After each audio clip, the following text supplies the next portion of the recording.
everyone, welcome back to the channel. Today we are diving into a website essential, the call to action button. But creating a button that truly grabs attention can be tricky.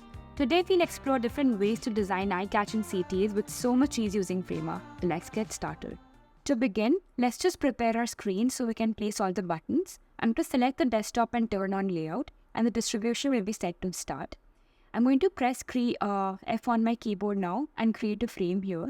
Let's just change the width to fill so it occupies the entire space, and height to 500 and keep it fixed. I'm selecting desktop again and changing the height to fit content because that's how I want it. And I'm going to select the frame here that I just created and I'm going to duplicate it multiple times for all the button options that I'm going to create in the student view. So yeah, once that is done, let's just focus on our first frame in which we'll create our first button. I'm changing the color to something darker, maybe like a deep black.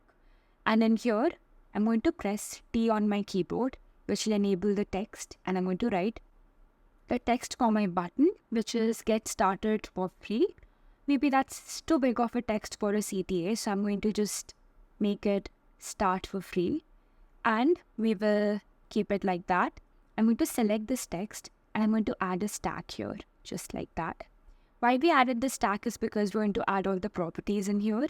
So automatically it is set to 100% width. So we'll change that to fit content. Now let's select the parent frame inside which we have created our new stack. And we'll go to layout and turn the layout option on here and change the distribution to center. Once that is done, let's select our text stack and go all the way to the properties panel. In here, let's just edit the padding first. I'm going to select the next option here, which will let me add individual padding for each side. So I'm going to make it 20 for the top and bottom and 40 for the side, that is right and left. So like that, I have a button here. And next, let's just give our button a color. So we'll go to fill and I'm going to give it like a nice purple color and tweak it around by having like a radial gradient. So we can just, edit it slightly and give it like a cool effect. Now, once that is done, let's give it a corner radius of around 8 pixels. It will give it like a nice soft corner. And with that done, let's rename our stack to button 1 because this is the first button that we're creating. And with that, I'm going to select this, right click and create a component. So I'm going to create a new component here. And I'm going to add a hover state for this button, just like that. And I'm going to go all the way to the properties panel now with my hover state selected and turn on and change the overflow settings to visible from hidden because we're going to add some shadows now and we want the shadows to be visible. So I want a box shadow in a lightish color. So I'm just selecting the same purple color with my color picker tool and selecting like a lighter version of the color here. And now let's just change the X and the Y values. I want it to be 0 so the shadow is centered. I'm going to add the blur, a lot of blur, and change the spread to -20 because I want it to be slightly subtle and, have a very nice soft glowing effect. So maybe this will look nice. So with that done, let's just go back to our homepage and have a look at this button that we just created. I'm going to play the desktop and see. Well, the shadow is too subtle, it's not even visible. So let's just go back and edit it further. Now I'm quickly doing it and speeding up the process because this is something that you can just keep figuring it out on your own once you know it and see what works for you. I want to quickly jump into the exciting part of this button, which is not the hover state really. Let's just see what that is. So zooming into our screen here, we have this button that we just created. We added a hover state and this is the primary state. Now let's just create another frame here and I'm going to change the position to absolute because I want to position it in a way where it sits on the border of the button here. I'm going to change the height. I'm going to make it 1 and this is going to be the exact thickness of the border and we're going to very carefully place it on top of the border. Now this will be our glowing sort of a moving, glowing shimmer border effect that we're going to create here. So I'm changing the width to 40 pixels, and let's just change the border radius of this little line that we created to 10 because I wanted to have like rounded corners.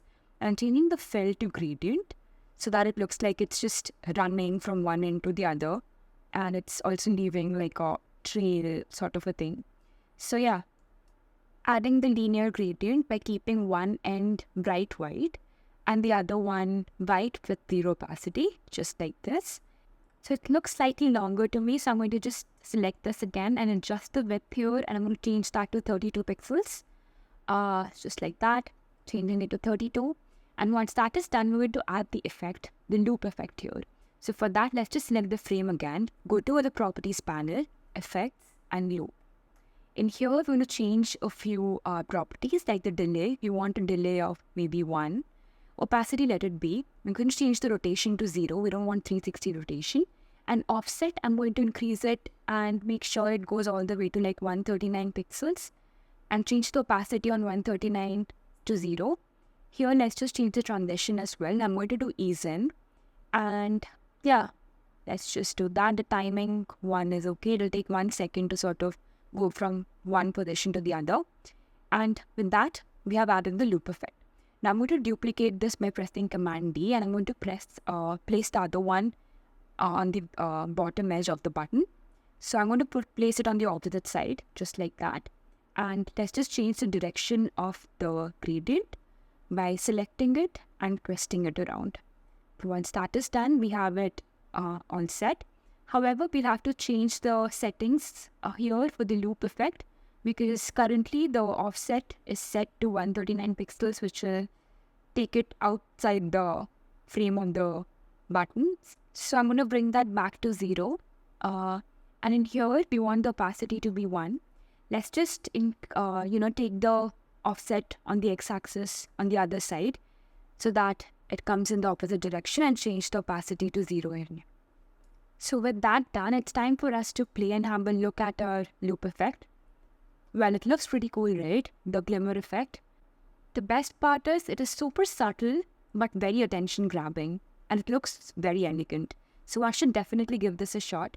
You can also use this glimmer effect at different places. Like in this case, I used it to highlight this image here.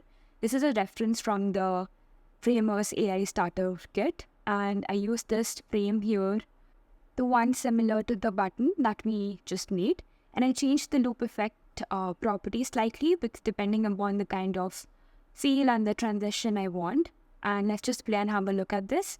So this looks very cool, and it just adds a fun touch to your website in no time.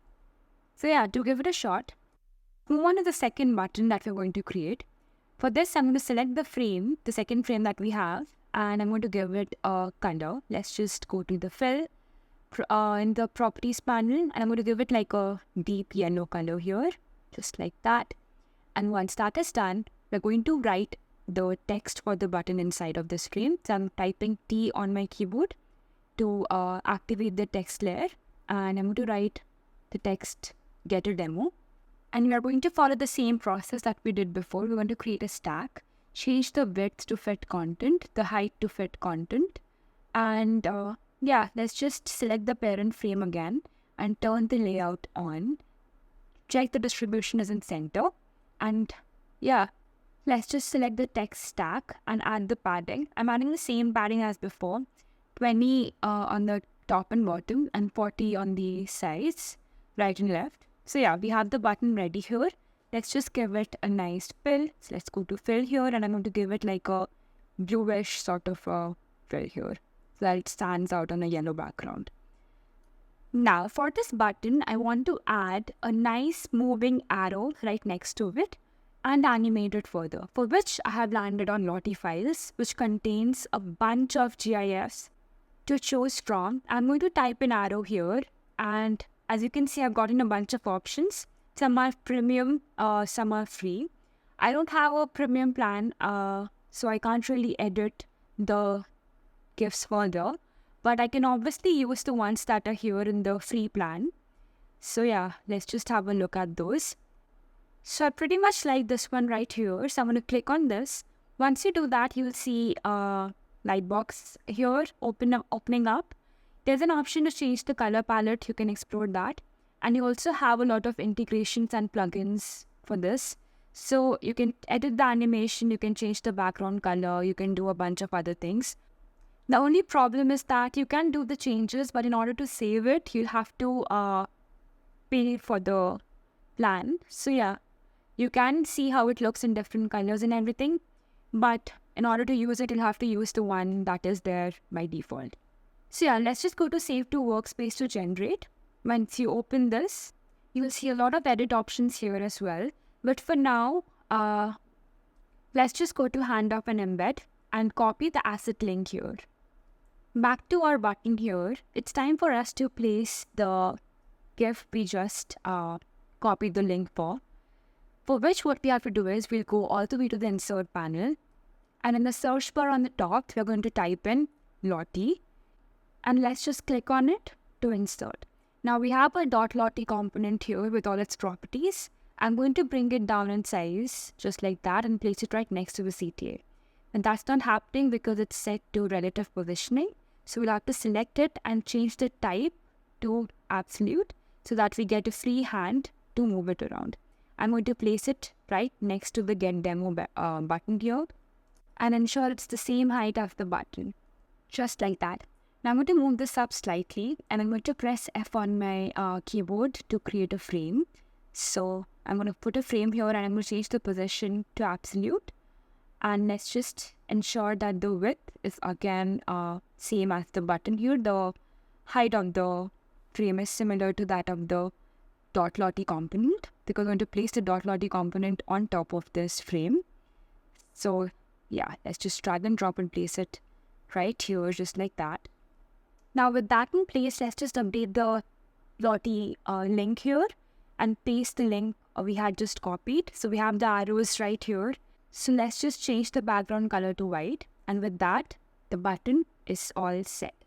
Now it's time for us to add the fun element here. But before that, let's just play it and have a look at the button. It looks pretty cool as is.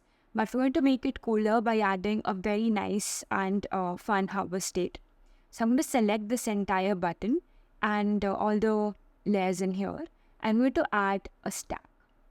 So just like that. Now this is one single stack here and I'm going to call it button 2. And let's just select this button 2 and create a component. So right clicking and creating a component right here. Now let's just select this button here again. This will enable the option for us to add the hover state. So in the hover state, what we're going to do is, we are going to ensure that this white frame that we have just created for the arrow takes up the entire area. Now going back to the primary state, I'm going to duplicate these arrows right here, just like that, and create 3 copies in total and place it in a way so that they are equally distant from each other, just like that. Now in the primary state itself, let's just select the 3 arrows that we have on the 3 Lottie files from the layers panel, and I'm going to move it towards the left. And in the hover state, I want this to cover the entire area. So this will sort of move in. This looks cool, right? Let's just try it out. So when you hover over the button, it sort of, takes up the entire space, and it looks pretty cool. So I just felt like experimenting with the colors more till I got the one which I really liked. So as that was done, this is how the final thing looked. I also changed the background color of the parent frame. And yeah, this is how the button turned out. Well, I definitely found it very fun and cool. Now it's time for us to move on to the third button here. Now I'm going to create a 3D button. So let's just select the frame and write the text inside it. I'm going to write click to start, but let's just change the color first and continue writing our text. Click to start. And once that is done, let's just select the text again, add stack, and again the same things that we did before. Change the width to fit content, height to fit content, and turn on the layout option for the parent frame so that the button is in the center. Now once that is done, select the text stack and follow the same steps to add the padding. Once that is done, we'll add the color here. I'm going to make it slightly neonish. So I'm going to select this again and give it like a neon green color because I want that pop sort of a feeling. And next, I'm also going to add a border. Let's just make it slightly thicker. So yeah, this looks good. Now I'm going to press F on my keyboard and create another frame right here. This is set to relative positioning, so it just automatically set itself on top of this button. So we'll change that to absolute so that we get a free hand to move this around. Now I'm going to change the color of the frame to that of the border color of the button, which is a shade of black. And I'm going to put this behind the button here, just like that, to add that sort of a 3D shadow effect. And yeah, it looks pretty cool, right? So let's just adjust that slightly and we are done. Now I want to add another cool element here for which I'm creating another frame. I'm going to change the position for this to absolute as well. And let's just change the color to white. Now this is, I have to move this frame under the layer so that it sort of is visible and on top of the button. I'm going to place it in a way so that it's diagonal to the button and we'll just place it around like that. I'm going to duplicate this and make it slightly thinner. If you see in the layers panel, I'm dragging and dropping it inside the button stack. Just like that. So it is right inside the rectangle as we wanted. I'm playing around with the size here. And once that is set, I'm going to select all these layers in this button, right click and add a common frame here. I'm going to call this button 3. So now it's time for us to create a component for this button. So let's just do that. So yeah, now we are in here and this is barely visible because of the background color here, but we'll let it be. We'll add a hover state here. In the hover state, I want this 2 rectangles to sort of move down and be outside the frame, just like that. And I want to select these 2 and I'm also going to ensure it's out of the frame. So what happens is when you hover over it, you see that shine, sort of a mirror shine sort of a effect. But I want to adjust this further so we can just edit this further as we like. So I'm going to select these 2 frames from the layers panel and increase it in size slightly, just like that, and ensure it just looks nice. And yeah, let's just adjust till we get what we want. We can also play around with the opacity towards the end. And once all of that is done, this is what it looks like. I think it looks pretty cool. Now let's also add the press state. Now for the press state, I want this inner rectangle that's popping out to go in. And I also want the size of this button to sort of get a little smaller while clicking. So let's just change the width and height to fixed. And I'm going to select this from the corners and I'm going to bring it down in size a little bit. And also the text font size can go down to maybe 14 pixels. So I think this should look nice. Let's just play and have a look. Well, that shine on hover is looking great. And I feel like clicking it all the way, it's so soothing to look at. So yeah, that's your button number 3. Moving on, we have our next button for which we're going to write the text here, which says, see the magic.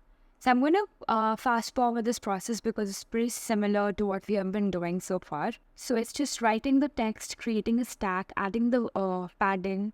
So yeah, so I have my button here now. I have given it a nice purple background color and I've also added some corner radius here. For the text, I have given it a radial gradient and I'm just slightly adjusting it so it looks better. And once that is done, we are going to select the frame, go to the properties panel, go to styles, filters and add BG blur. Now, background blur won't work unless you have reduced the opacity of the fill. Only then you'll be able to see what's happening in the background once the object is not opaque. So we'll reduce the opacity here. And once that is done, I'm going to create another frame here. Round the corners so it becomes a circle and change the position to absolute. Now I'm going to just change the size here and place it randomly right, around the CTA. Now I'm just quickly adjusting the size and the color of these balls around the CTA and giving it like a nice border and everything till I like the color. And once I have settled on this color, I think I like this one right here.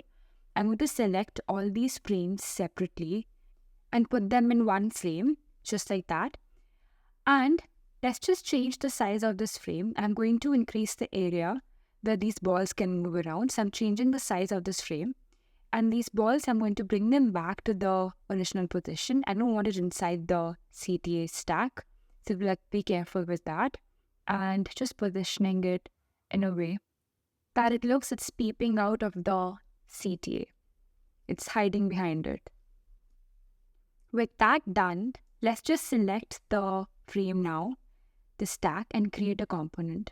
I'm going to call this button 4. So yeah, this is our component, and I'm going to create a hover state here. Now for the hover state, let's just select this ball right here. Go to effects. Inside of effects, we are going to find loop. We're going to select loop again. But this time, we're not going to make it loop, but we're going to make it mirror. And let's just change these properties right here. We don't want to change the opacity, the scale. We can change all of these though. Might have like a different effect. But for now, I'm just changing the offset. I just want the balls to sort of move around and, in a particular direction. So let's just do that. And I'm also changing the transition to ease in out. And I'm also changing the time to maybe 2 seconds. So yeah, this looks nice in the preview. Let's just go back. Now I'm quickly going to do the same thing for the rest of the balls as well. We're going to change the settings and move it in a different direction. I'm keeping all the settings same. I'm just changing the offset values on the X and the Y axis. And yeah, with that done, let's just preview it. So on hover, we see this beautiful effect where the balls sort of move in and they sort of go out. You can always change the offset values here. And let's just view it on the final desktop screen here. And it looks pretty awesome, right? I changed the offset values because it seemed to be moving in the similar direction. You can do as you like. Now I'm trying one more thing here. I am going to select these balls in the primary state and bring the opacity down to 0. And in the hover state, let's just bring the opacity to 1. So that when you hover over this, the balls appear and they also move. So yeah, you do see a magic on hovering. It looks cool, right? Moving on to our final button exploration of the day, for which we're going to follow the same steps that we have been following for all the buttons. Write the text, change the color, create a stack, add some padding, and get started. Now with the basic button structure ready, I'm going to copy paste the text inside of the frame itself and write unlike here. Let's go to insert and add another .lottie. I'm going to just head over to Lottie files, and I like this GIF here. So I'm going to copy paste the asset link and I'm just going to place it right here. With that done, let's just resize it, make it smaller in size, and drag it and put it right inside the button stack as well. Now with all the elements inside the button stack, let's just get rid of the background color of the .lottie that we have. And I'm going to rename this button by creating a component. Let's just call it button 5 and create a component. Now we have all our elements inside of this. We just have to, position this in a way so that this works. So for that, in the primary state that we have, let's just select all these elements and change the position to absolute. Once that is done, we can move the text as we like. So I'm selecting the like text here and placing it right in the center of the frame, just like that. I'm selecting unlike, bringing it to the center as well, but I'm going to push it outside the frame. We don't need it right now. We only have to see the like button. So let's just push it down. And for the Lottie that we have, which is not visible to us right now, there's some glitch here. We just don't see it on the time. So we just have to imagine, let's just select the frame here from the layers and push that down as well. In the hover state, we want the like button to go on top and the .lottie file, the thumbs up that we have, to be visible. So we'll just push that thing up, just like that. And once that is done, we're also going to create another variant, which is going to be our variant 2. In this, what we have to do is we'll have to push the like text up. We have to push the lottie up. And we'll have the unlike option here, which will be visible now. Just like that. So yeah, this is done. Now what we have to do from here is, we will have to connect variant 1 to variant 2, and the interaction will be on click. So this will go from variant 2 to variant 1 on click. So yeah, once this is done, let's just play and have a look at this. But I'm also changing the transition here to ease. And yeah, it's time for us to play and have a look at this. So let's just do that. So on hover, we see this beautiful lottie gifs. And on clicking, we get an option to unlike. So we go back to the original state. So it looks pretty cool. But I do want to change one thing. So I'm going back here, back to the component. And instead of unlike, I want to change the copy to like. So we have like and unlike. We have like and liked here. So yeah, let's just play and have a look. So once we have liked it, so it'll say you liked it. And if you want to unlike it, you can always go and unlike it. I further went ahead and tweaked the colors of the button as well, because I wanted like a different color on a pressed state. So you can do as many variations as you like. These were a few examples and I hope these were helpful. I recently did a video on Framer forms, which basically covers everything you need to know about creating forms in Framer, from basics to creating multi-page, multi-step forms. So do check that out if you haven't already. I think it's really great and will help you out. Thank you so much for watching. I'll see you next time.